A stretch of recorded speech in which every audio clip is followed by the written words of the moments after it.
It's time now for a look at the day's top business news with Brian Quinn. Hi, Brian. Hey, Karis. You're starting in the Middle East, where renewed strikes between Iran and the United States over the weekend have sent crude oil prices rising once again. So back on Friday, international oil benchmark Brent crude settled below $70 a barrel for the first time since the war began back in February. Brent now back above that $70 mark, above 72 actually, with its U.S. counterpart WTI also touching above 70 on Monday. Crude prices have more or less erased their war-related gains amid peace talks between Washington and Tehran, with ship traffic once again transiting the crucial Strait of Hormuz, through which some 20% of the world's oil and gas typically flows. The conflict, though, has demonstrated just how vulnerable energy supplies can be when their transport relies on passage through easily disrupted choke points. Gulf Arab states that rely on oil revenues have been scrambling to find alternatives to the Hormuz Strait for getting their crude to market. Saudi Arabia, in particular, has been working on expanding its cross-country pipeline capacity in order to move crude from Persian Gulf facilities to the Red Sea on its western coast. U.S. officials say Iran's leverage over the global energy supply will be waning as alternatives are developed. Take a listen here.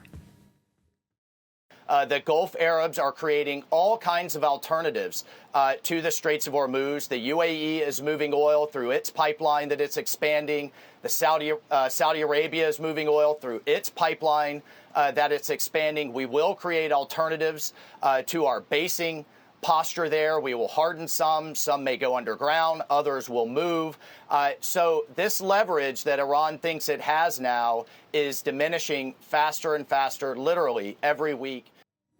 And Brian, what are we seeing on the wider market so far today? So, Karis, here in Europe, markets opened fairly flat amid warnings from the Bank of International Settlements over inflation tied to the war in Iran and debt levels amid the massive global investment in AI infrastructure. Only the DAX in Frankfurt managing to gain at the open. Over on the Asian index is a mostly positive picture, rather particularly in Hong Kong, where the Hang Seng is up nearly 2% to end the day. The Nikkei in Japan lagging a bit, with shares in heavy industry dropping amid widening export curbs from China aimed at denying Japanese manufacturers access to Chinese goods that could be used to manufacture military equipment. Those restrictions are part of an ongoing spat between the two countries over comments from Japanese Prime Minister Sanae Takaichi that a Chinese invasion of Taiwan could provoke a Japanese military response. The Caspian sold, meanwhile, clawing its way out of the red after earlier losses at Korean chipmakers Samsung and SK Hynix, as the two announced big investment plans for the southwest of the country. The South Korean government, meanwhile, announcing more than $500 billion in AI infrastructure spending over the next decade. Analysts say investors are growing skittish over the massive spending on AI. The AI ship, although we love the technology, everyone loves the idea, it's like a cruise ship where the captain knows where they're going, the passengers don't know where this is going, passengers get nervous. The captain is the CEOs of these companies putting billions and billions and billions of dollars of infrastructure into the AI. The market is the passengers saying, when are we going to be profitable here? Well, finally, for business, China's top trade official is in Brussels for what could be tense meetings with his EU counterpart. Chinese Commerce Minister Wang Wantao meeting with EU Trade Commissioner Maros Sefcovic on Monday. On the agenda for Europe especially is the growing trade imbalance between the two economies. Last year, Europe's trade deficit with China hit 360 billion euros. Brussels is growing increasingly alarmed by Chinese manufacturing overcapacity and is exploring potential protectionist measures to counter what it sees as existential threats to Europe's industrial base.